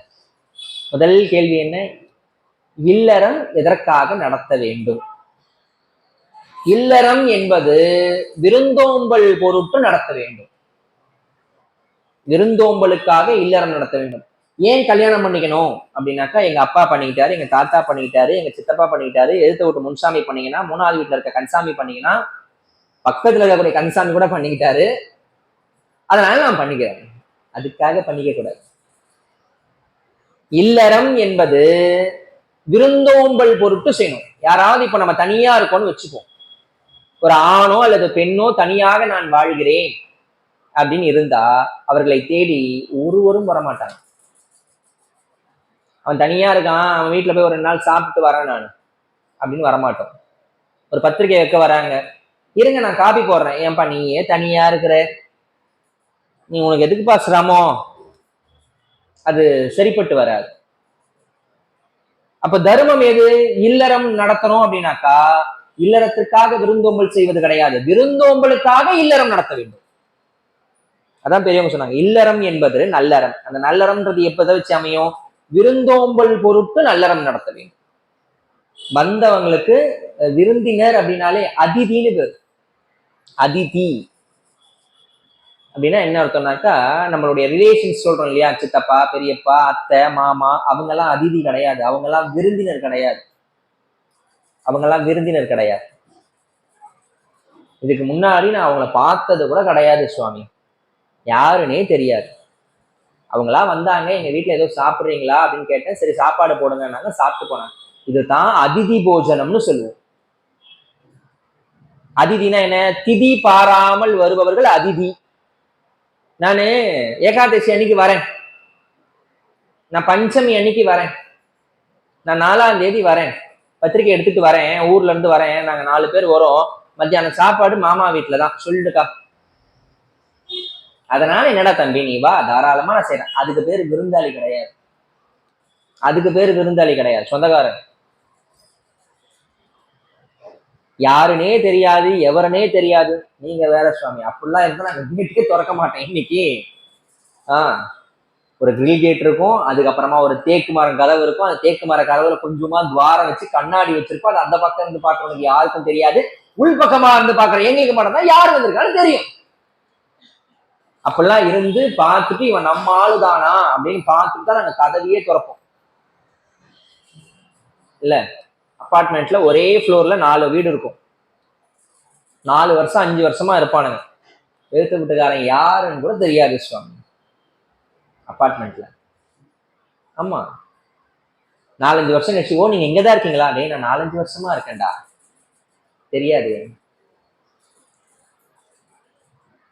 இப்ப எல்லாவற்றுக்கும் மேல அது அதிதியெல்லாம் விட்டுடுங்களேன், சொந்தக்காரங்களே எடுத்துக்கோ. பெரியப்பா, அத்தை, தெரியாது.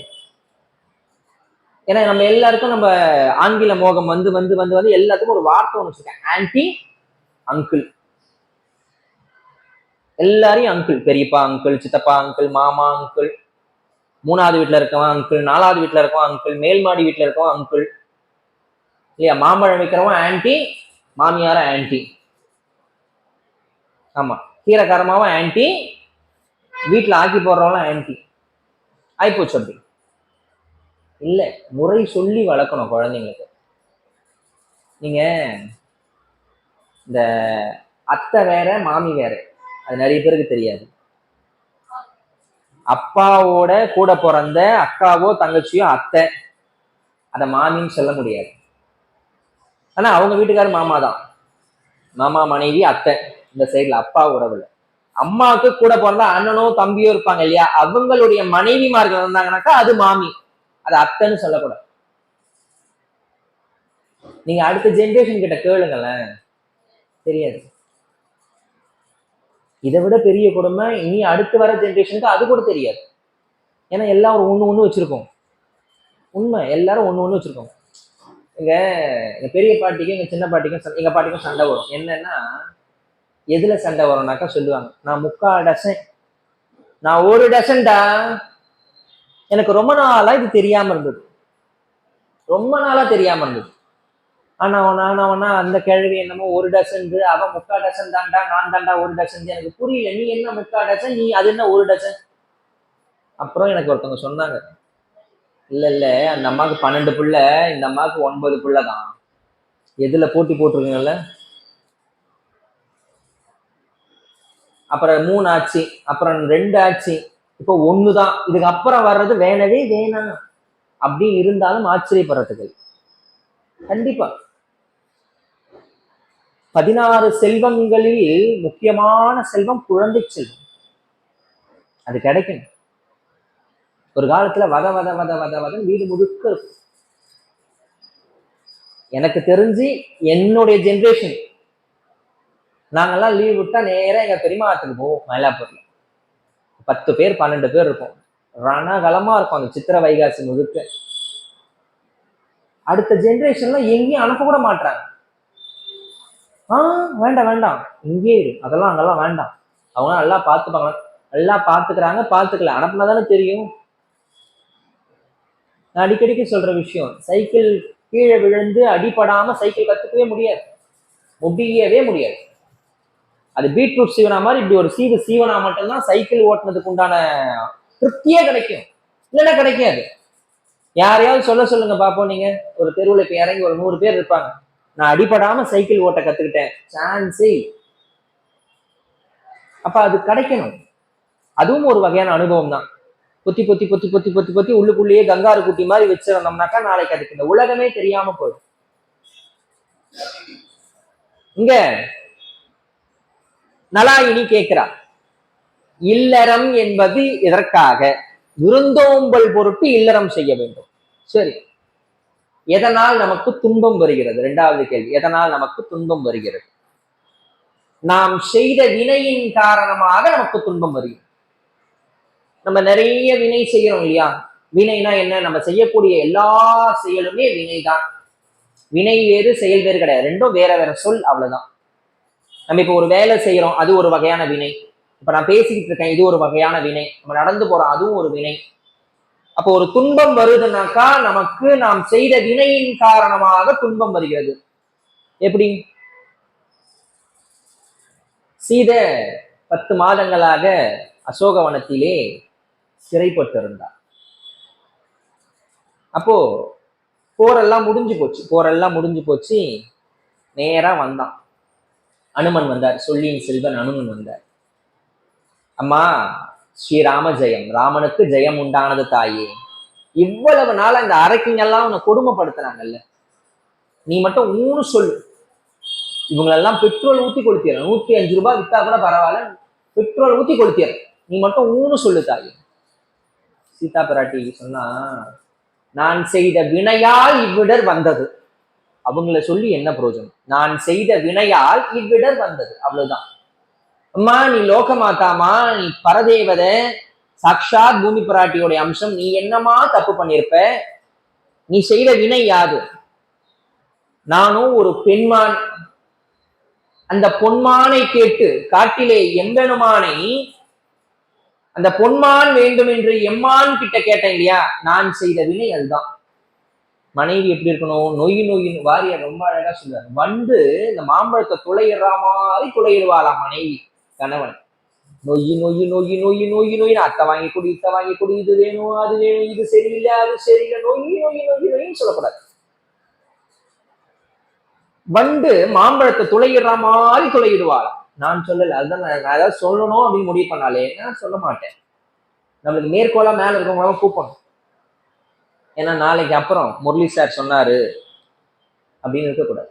நான் சொல்லவே மாட்டேன், எதையுமே என் வாயால் நான் சொல்ல மாட்டேன்.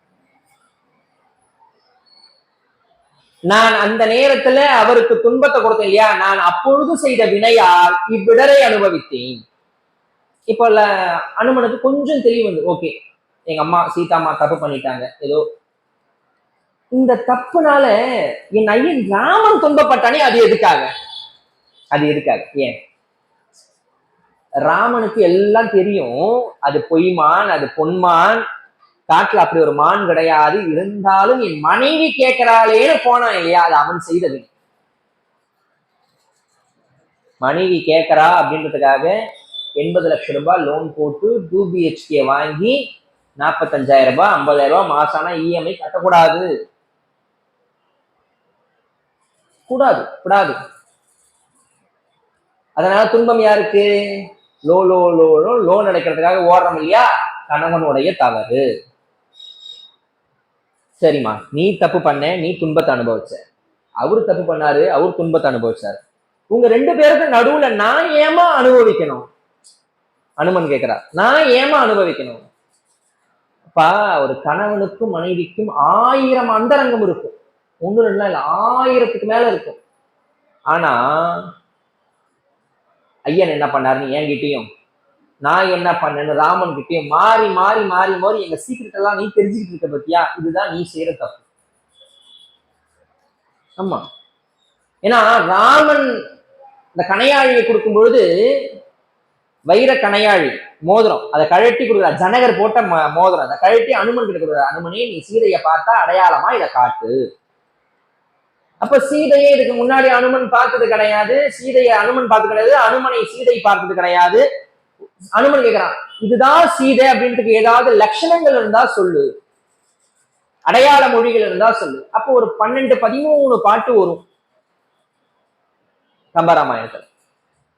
ராமன் இதெல்லாம் சொல்வார், இதெல்லாம் சீதை செஞ்சா, இதெல்லாம் நானும் சீதையும் மட்டும் அந்தரங்கமாக இருக்கக்கூடிய நேரத்திலே நாங்கள் இருவரும் பேசிய மொழிகள், இதெல்லாம் அடையாளமா சொல்லி, இது வேற யாருக்குமே தெரியாது, எனக்கு தெரியும், சீதைக்கு தெரியும், அதனால இப்போ உனக்கு தெரியும். அப்ப துன்பம் எதனால வருது?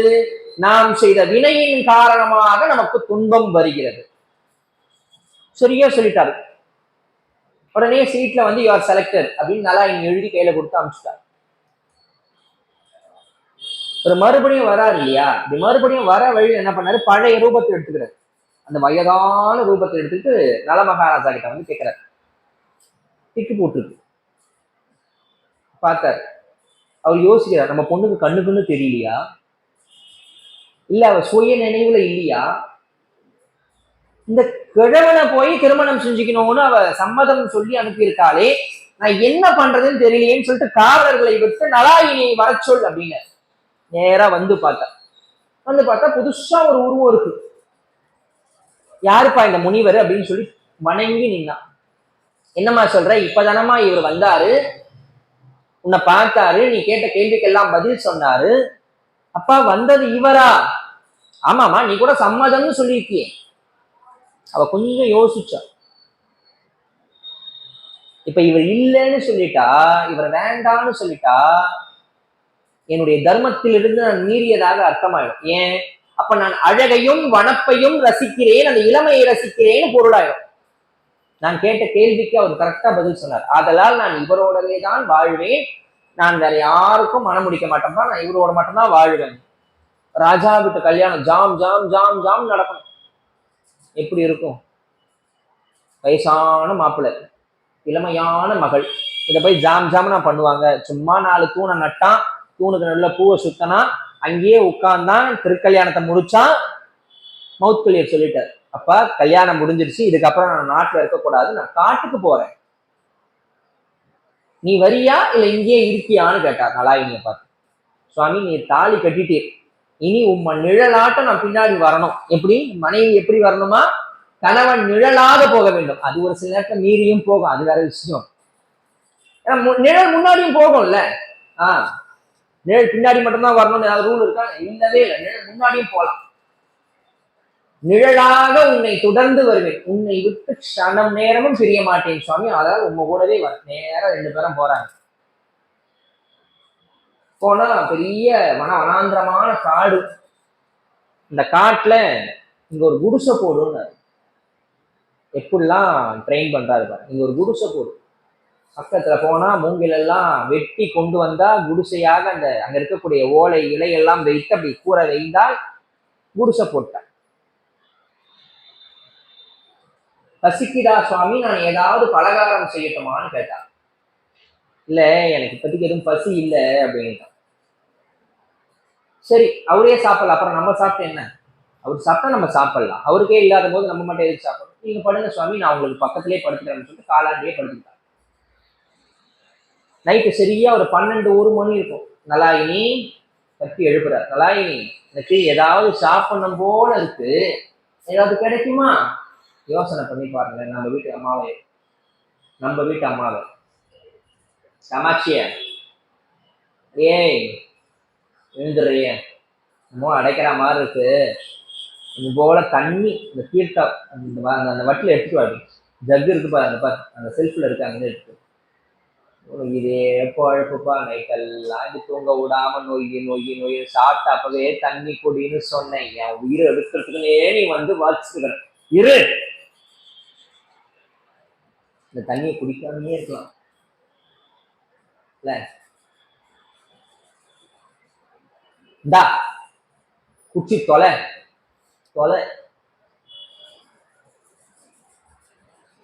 இப்ப எதை பத்தியுமே யோசிக்கலங்க. அழகா நேரா போனா, அந்த காட்டுல போனா அந்நேரத்துக்கு இருக்கக்கூடிய அந்த பழங்களை எல்லாம், அந்த காய் கிழங்குகளை எல்லாம் எடுத்துட்டு வந்தா உங்களுக்கு எதெல்லாம் வெளிச்சம் தெரியுதா? நல்ல பாம்பு வந்து மாணிக்கத்தை தலைக்கு மேல் வைத்துக் கொண்டு வெளிச்சம் தருதான் என்னுடைய பத்தினி தர்மத்திற்கு. கொண்டு வந்தா எல்லாத்தையும் வச்சா, எல்லாத்தையும் சாப்பிட்டாங்க, 2 பேரும் படுத்துக்கிட்டாங்க. மறுநாள் காலையில எழுந்து பார்த்தார். அதான் இனி இங்கே இரு, நான் பக்கத்துல ஏதாவது ஒரு ஊருக்கு போயிட்டு அங்க ஏதாவது வேலை கிடைக்குதா என்ன எதுன்னு பார்த்துட்டு நான் இங்க வந்து உன்னை கூப்பிட்டு போறேன். நேரா போனாரு. 1 நாள் ஆச்சு, 2 நாள் ஆச்சு, 3 நாள் ஆச்சு, ஆள் வரல. நடுக்காடு.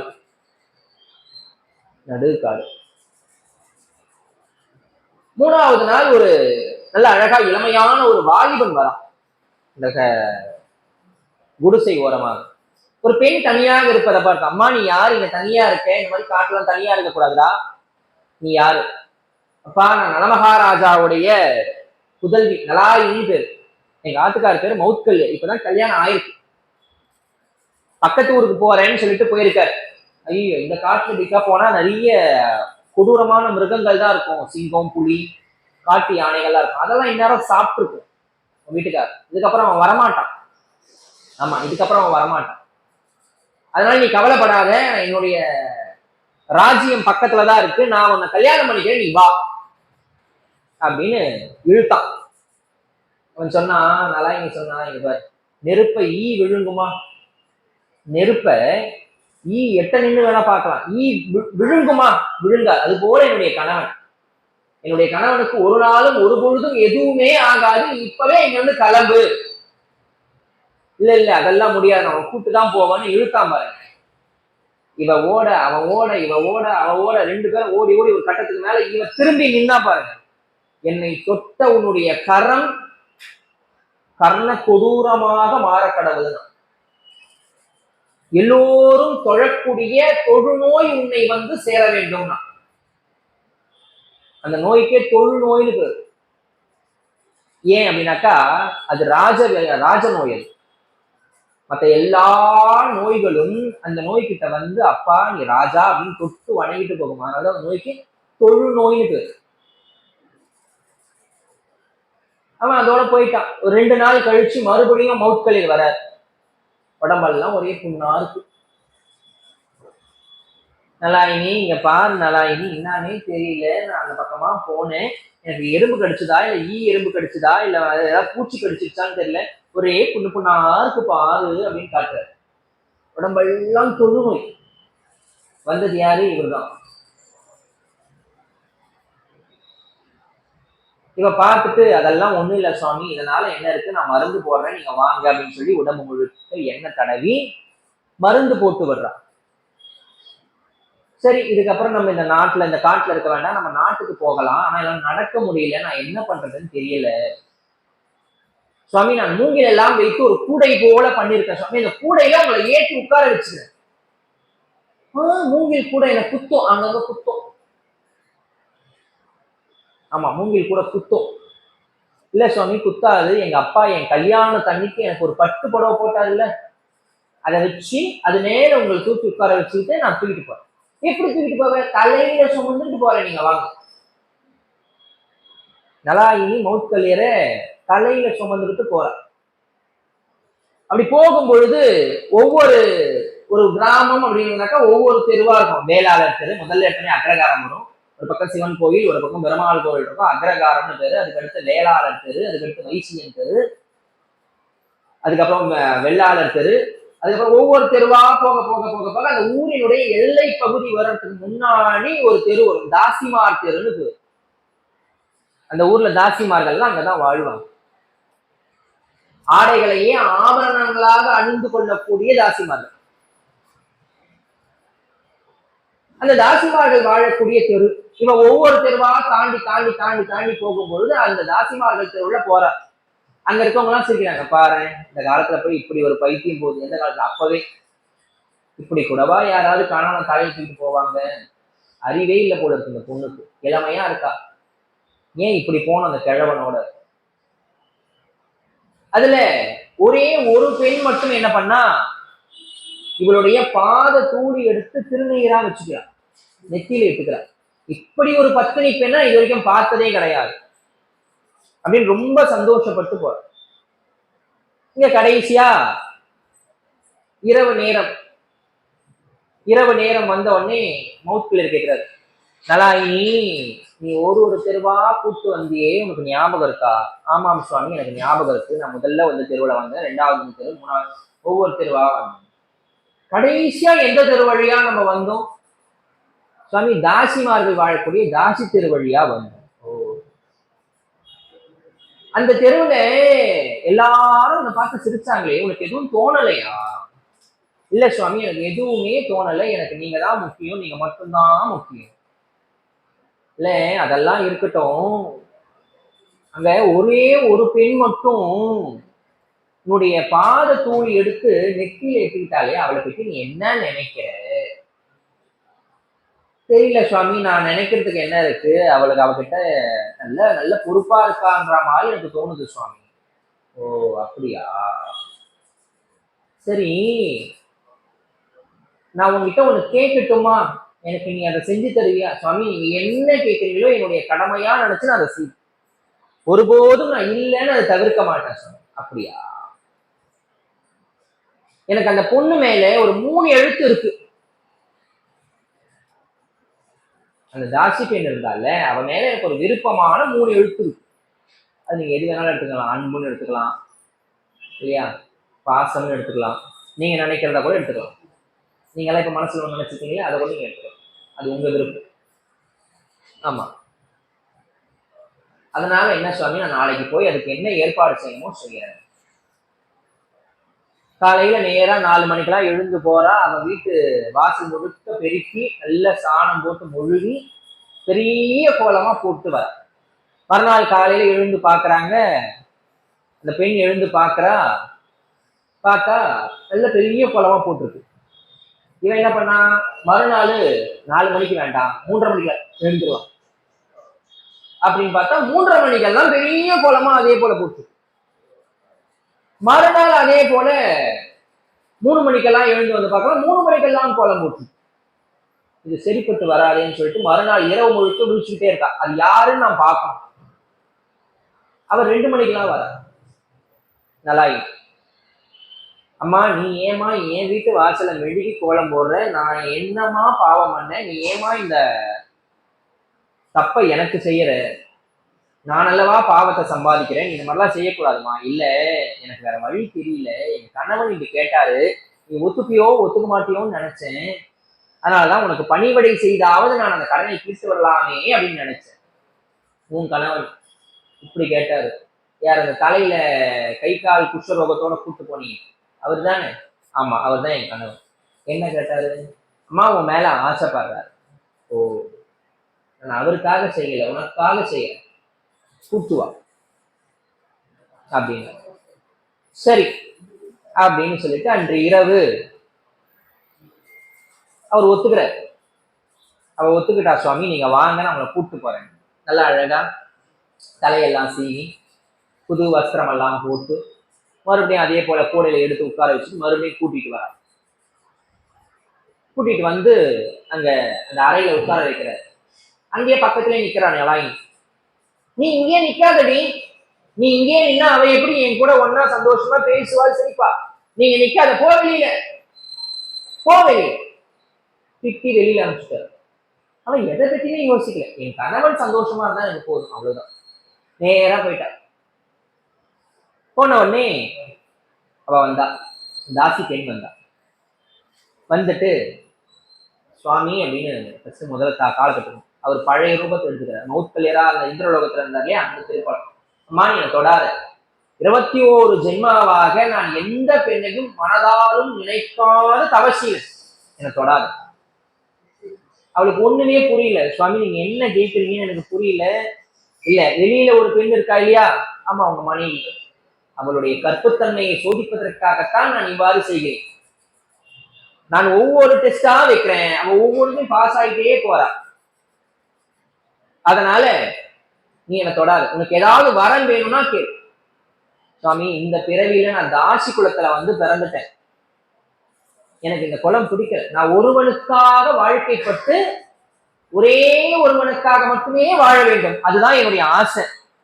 எனக்கு அடுத்த பிறவின்னு ஒண்ணு இருந்தா எனக்கு அந்த வரத்தை கொடுங்க, என்ன வரம் வேணுமோ கேளு. உயர்ந்தவனுக்கு மகளாக பிறக்க வேண்டும், சிறந்த வீரனுக்கு நான் மனைவியாக அமைய வேண்டும், சிறந்த புத்திரனை நான் பெற வேண்டும், இந்த 3 வரம் எனக்கு வேண்டும். சரி, இந்த 3மே உனக்கு கிடைக்கும், நீ கவலைப்படாத.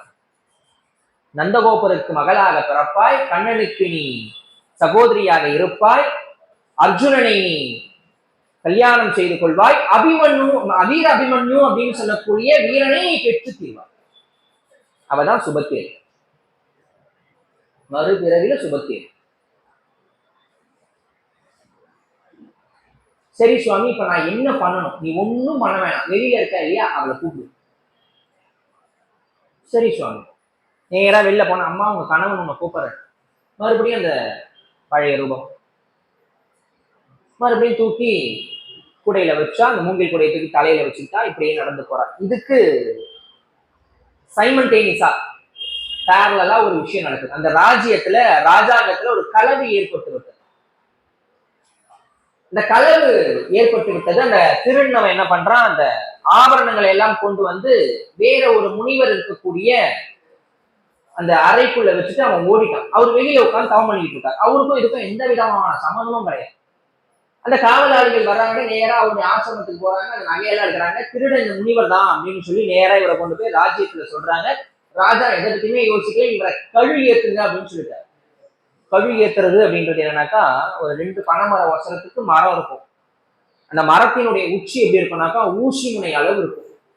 அந்த ஊசி முனையில கொண்டு போய் இந்த உடலை அப்படியே படுக்க வச்சுட்டு வந்துருவாங்க. உயிரோட படுக்க வச்சுட்டு வருவாங்க. இந்த உடலுடைய பாரம் தாங்காமல், இடை பாரம் தாங்காமல் அது அப்படியே கொஞ்சம் கொஞ்சமா கீழே இறங்கும். எப்படி இறங்கும்? உடம்பு அப்படியே 2ஆ பொழக்கும், உயிரோடு பொழக்கும். ராஜ துரோகம் செய்தால் இதுதான் தண்டனை, ராஜாங்கத்தில் திருடினால் இதுதான் தண்டனை. ஒரு காலத்துல இதெல்லாம் இருந்தது. இங்க அதை அனுபவிச்சுக்கிட்டு இருக்காரு. செய்யாத தவறுக்கு அவர் அனுபவிச்சுக்கிட்டு இருக்காரு. அப்போ மவுத் கல்யர நலாயினி அப்படி தூக்கிட்டு வரா. அப்படி தூக்கிட்டு வரும்போது அந்த அவருடைய தலை, அந்த தலை இருக்கு இல்லையா, அந்த தலை அவருடைய காலில் அப்படி லைட்டா பட்டுடுச்சு, அவ்வளவுதான், வேற ஒண்ணும் இல்லை.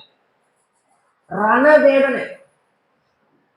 அவர் சொன்னாரு பாருங்க, எவன் தலை பட்டதோ அவன் தலை காலை சூரிய உதயத்தில் 1000 துண்டுகளாக வெடிக்க கடவுள்னு சாபம் கொடுத்தார். இப்ப அந்த காதுல கேட்டா, நேரா கொண்டு போய் தன்னுடைய குடிசையில அந்த மவுத்கலியரை வச்சுட்டா, கணவனை வச்சுட்டா. சூரியன் கிட்ட சபதம் பண்றான், நாளைக்கு காலையில நீ உதிக்கவே கூடாது, இது என் கணவன் மீது எனக்கு இருக்கக்கூடிய கற்புத்தன்மையின் மீது ஆணை, நாளை காலை நீ உதிக்க கூடாது.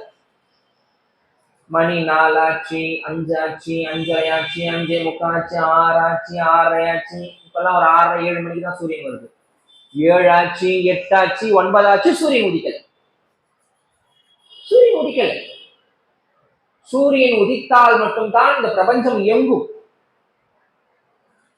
சூரியன் ஸ்தம்பிச்சு நிக்குது. தேவாதி தேவர்கள் எல்லாம் போய் கேட்கிறாங்க, இல்ல நலாயினி விட்ட சாபம், போய் நலாயினியை கேளுங்கன்னு சூரிய பகவான் சொல்றார். நேரா எல்லா தேவர்களும் நலாயினி வீட்டுக்கு வராங்க. நலாயினி வீட்டுக்கு வந்தோடனே சொல்றாரு, சூரியன் உதித்தால் என்னுடைய கணவனுடைய தலை சுக்கு நூறாக விழுந்து விடும், போய் நீங்க எல்லாம் அந்த முனிவர் கிட்ட பேசுங்க. அந்த முனிவர் கிட்ட வராங்க. நான் செய்யாத தப்புக்கு தண்டனை அனுபவிச்சுக்கிட்டு இருக்கேன். நான் என்ன தப்பு செஞ்சேன், நான் எதனால அந்த தண்டனை அனுபவிச்சேன், எனக்கு அதுக்கு முதல்ல விளக்கம் சொல்லுங்க நீங்களா. உடனே யமதர்மன் வந்தான். டேய் சித்திரகுப்தா, இங்க வா, இந்த முனிவருடைய பக்கத்தை எடு, லெஜர், பெரிய லெஜர், நமக்குலாம் பெரிய பெரிய லெஜர், நம்மளாம் ஒரு 10 நோட்டு வச்சிருப்பாரு நம்மளுக்காகவே. ஏன்னா பெரிய அவ்வளவு தப்பு பண்ணியிருக்கோம்ல, ஒரு நோட்லாம் நமக்கு 10வே 10. மேபி ப்ரெஸ்ஸா கூட இருக்கலாம், அடிக்கிற நோட்டெல்லாம் நமக்கு தான். ப்ரெஸ்ல பெரிய புக் எடுத்து அதில் பார்க்கிறார். என்னன்னாக்கா, தன்னுடைய 13வது வயதிலே தும்பியை குடித்து இந்த முனிவர் ஊசி வைத்து குத்தி குத்தி விளையாடினார், ஆதலால் அவருக்கு இந்த தண்டனை. அடப்பா அதுங்களா.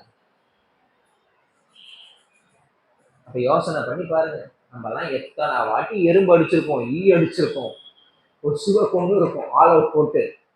கண்டிப்பா நமக்கு உண்டு எல்லாம், இல்ல 100% 200% உண்டு. அப்போ தேவர்கள்லாம் சொல்லிட்டாங்க, யமதர்மன், இல்ல நான் உங்களுக்கு இந்த தண்டனையை நான் ரத்து பண்ணி கொடுக்குறேன். அது மட்டும் போதாது, 14 வயது வரைக்கும், 14 வயது வரும் வரைக்கும் ஒரு குழந்தை செய்யக்கூடிய தவறுகள் அந்த குழந்தையை சேராது அப்படின்னு எனக்கு வரம் கொடு சித்திரகுப்தன் கொடுத்தான்.